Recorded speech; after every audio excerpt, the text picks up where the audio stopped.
Hola pueblo, Dios bendiga. Vamos a seguir y vamos a hacer otra lectura comprensiva. Vamos a leer en el libro de los Hechos de los Apóstoles, en el capítulo 5, a partir del verso 17 al 42. Vamos a leer esta parte y empezamos inmediatamente.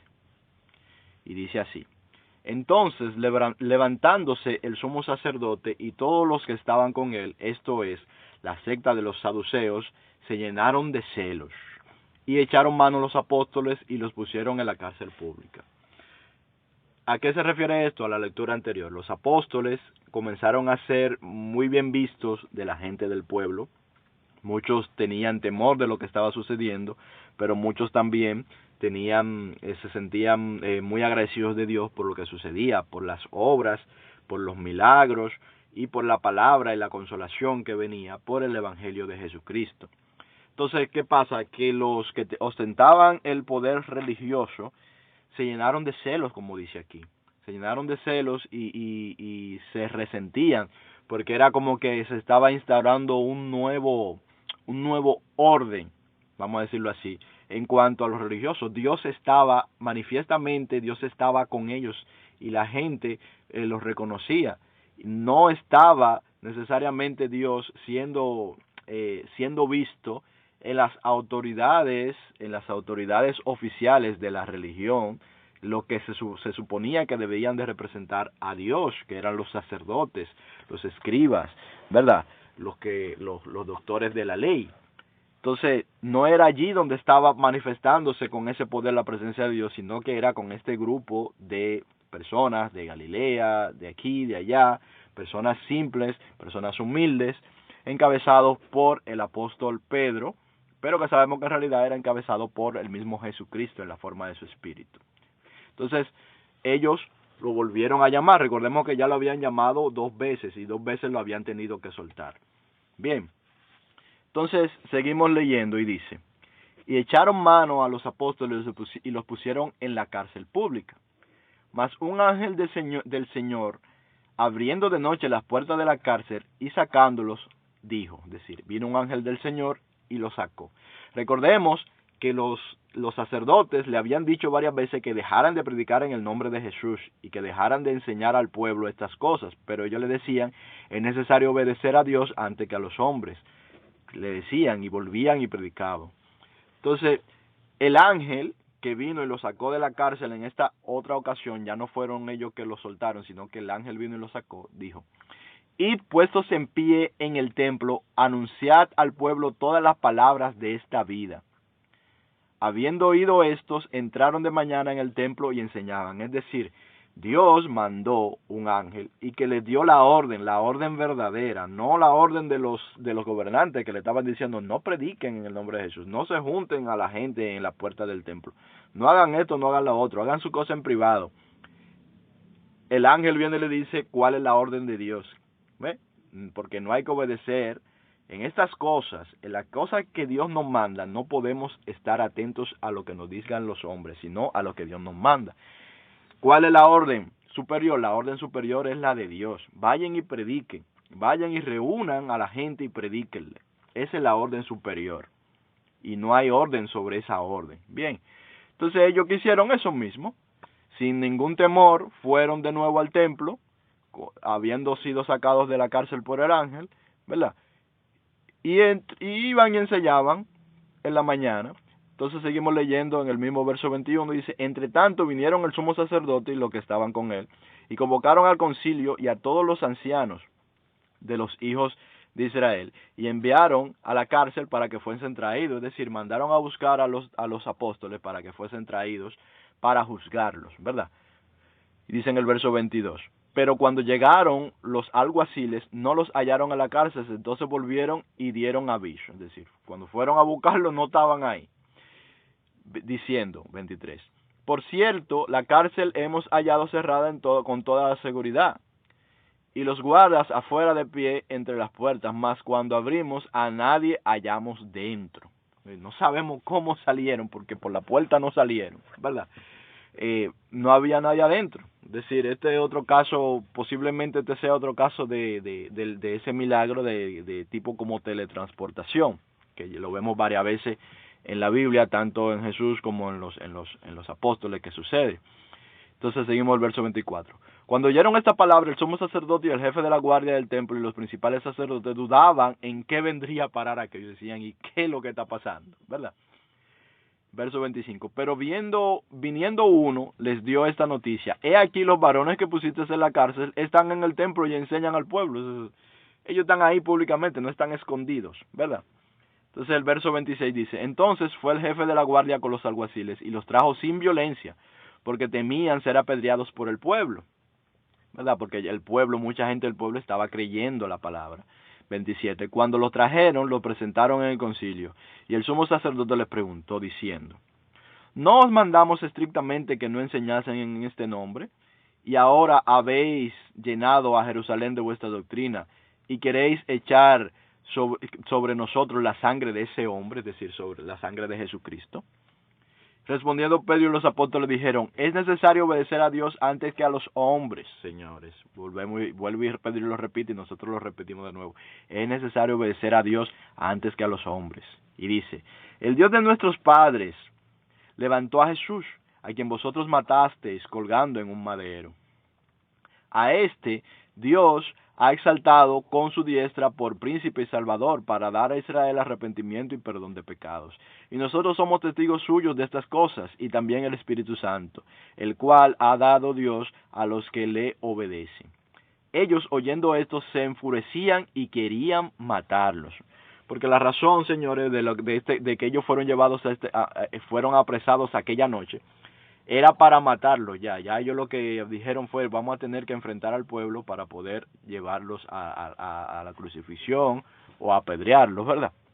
Ya ese era su objetivo, ya habían convenido en eliminarlos, esa es la realidad, y lo vamos a ver en los capítulos siguientes, que lo siguen intentando, y de hecho algunos los matan y algunos los echan en las cárceles. Entonces, pero el Señor quería mostrarle algo a los sacerdotes, por eso lo sacó de la cárcel y no por la puerta, ¿verdad? Entonces dice, oyendo esto se enfurecían y querían matarlo. Entonces, levantándose en el concilio, un fariseo llamado Gamaliel, doctor de la ley, venerado de todo el pueblo, mandó que sacasen fuera por un momento los apóstoles. Sáquenlo afuera y vamos a conferenciar entre nosotros, dijo Gamaliel. ¿Qué es lo que pasa? Que Gamaliel estaba observando lo siguiente. Gamaliel observaba que esta gente iba a la cárcel y venía y salía misteriosamente. Otras veces iban y no encontraban cómo razonar con ellos para contradecir lo que ellos decían.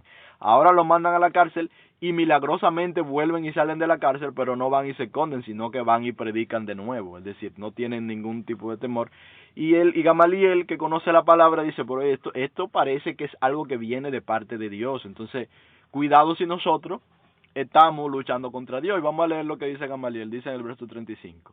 Y luego dijo, varones israelitas, mirad por vosotros lo que vais a hacer respecto a estos hombres. Es decir, tengan ustedes cuidado con lo que quieren hacer con estos hombres, le dice Gamaliel. Porque antes de estos días se levantó Teudas, diciendo que era alguien. A este se unió un gran número, como de 400 hombres. Pero él fue muerto, y todo lo que le obedecían fueron dispersados y reducidos a nada. Es decir, esa revuelta se eliminó. Verso 37. Después de esto se levantó Judas el Galileo en los días del censo y llevó en pos de sí a mucho pueblo. Pereció también él, y todos los que lo obedecían fueron dispersados. Y ahora os digo, apartaos de estos hombres y dejadlos, porque si este consejo o esta obra es de los hombres, se desvanecerá. Claro, porque ya le dieron muerte a Jesús.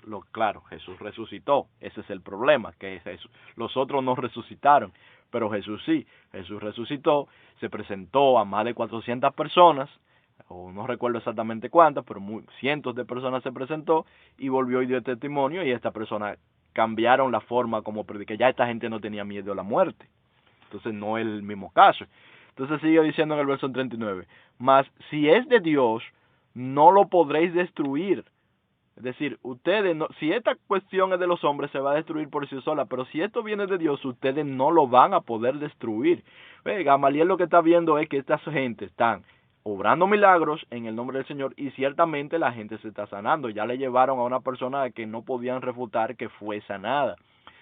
siguen viendo los milagros, siguen viendo cómo Dios los lleva y los trae. Gamaliel se está abstrayendo un poquito, vamos a decir, de su deseo de poder.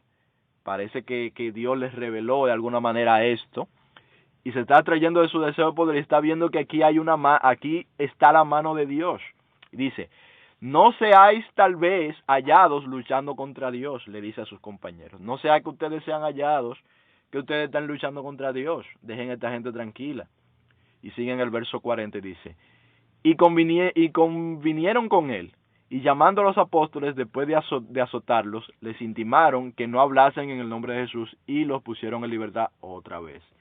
Y ellos salieron de la presencia del concilio, gozosos de haber sido testigos tenidos por dignos de padecer afrenta por causa del nombre. Es decir, gozosos de haber tenido afrenta, es decir, de haber sido maltratados por causa del nombre. ¿Por qué? No porque sean masoquistas, sino porque vencieron, porque fueron maltratados y no negaron el nombre de Jesús, ni dejaron de hacer aquello a lo que el Señor les mandó, que era ir y llevar el evangelio abiertamente. Ese es el gozo, no que te maltraten, a nadie le gusta que lo maltraten, pero uno se llena de gozo cuando uno ve que ante alguna prueba difícil, uno ha podido ser sostenido en la fe y uno ha podido permanecer en la fe, porque eso quiere decir que estamos creciendo en la fe del Señor. Eso quiere decir que estamos teniendo un crecimiento en nuestra fe y que por tanto podemos hacer mejor la obra que nos ha sido encomendada en el Señor, lo cual tiene que llenarnos de gozo. Y dice el verso 42, y todos los días en el templo y por las casas no cesaban de enseñar y predicar a Jesucristo. Todos los días en el templo y por las casas no cesaban de enseñar a Jesucristo y predicar a Jesucristo. Y claro, seguían siendo obrados milagros, seguían pasando todas estas cosas y el pueblo seguía maravillándose. Pero aquí empezó la persecución ya de manera más violenta y más grande. A partir de este momento la persecución empezó desde el primer día, pero ya aquí a partir de este momento la persecución se tornó más violenta. Pero el evangelio de Dios es indestructible. Eso es lo que pasa. Lo que dijo Gamaliel aquí es cierto. Nadie ha podido destruir el mensaje de Dios. El mensaje del evangelio no ha podido ser ocultado. La iglesia de Cristo ha permanecido y va a permanecer porque es la iglesia de Cristo hasta el día que Él venga y se la lleve. Bien, no hay forma de destruirla. Yo mismo he tenido que dar testimonio de esto a algunas personas que hemos estado hablando en situaciones que han pasado y me dicen, pero ¿tú crees que la iglesia no debe tener temor de sí? Yo le digo, mira, nosotros a veces hablamos, ¿verdad? Por las cosas que la iglesia tiene que poder hacer, precisamente esto, por predicar. Hace un tiempo cuando se estaban dando órdenes en mi país de que no se hubieran las congregaciones no se reunieran, mientras otras cosas sí se podían hacer, y se daban estas diatribas en las redes, y yo siempre tenía que aclararle y decirle, señores, yo no tengo temor de que la iglesia vaya a desaparecer. La iglesia no puede desaparecer. No es que yo tenga temor de esto, sino que las cosas tengo que decirlas. Tengo que decirlas y tengo que indicarle a la iglesia la verdad que hay que predicar y que no podemos dejarnos amedrentar. Bien. Y que si Dios le dijo que vaya y predique, vaya y predique. Si Dios le dijo que vaya y se congregue, vaya y congréguese. No importa lo que diga nadie. Porque ninguna autoridad está sobre la autoridad de Cristo, ¿verdad? Ahora, de que porque la iglesia, que por la iglesia no se congregue, que no se congregue en un edificio va a desaparecer. Claro que no va a desaparecer. La iglesia es indestructible. Eso nosotros no nos quita el sueño. La iglesia es indestructible. Es imposible que la iglesia perezca. Podré perecer yo, podrás perecer tú, podremos perecer unos cuantos, pero cada vez que perece uno de los de la iglesia lo que hace es que crece. Cada vez que la iglesia es atacada, la iglesia lo que hace es que crece, y la fe de los que creen, de los que están llamados, de los que son escogidos, aumenta. Por eso la iglesia es indestructible, porque Dios, Cristo mismo la sostiene con su mano. No que pueda haber persecución, no que no puedan haber ciertas limitaciones, pero la iglesia es capaz de sobrevivir a todo eso, porque es sustentada por la mano de Cristo. De eso no tenemos ningún temor, de que la iglesia vaya a ser destruida o vaya a desaparecer. Olvídense de eso. No es eso, no hay ningún temor, sino que hay una actitud de obedecer la palabra de Dios y de llevar este evangelio a toda lengua, a todo pueblo y a toda nación. Entonces creo que aquí está bien, señores. Dios me les bendiga mucho, Dios me les siga bendiciendo. Estén bien por ahí, sigamos estudiando la palabra. Dios les bendiga, nos vemos.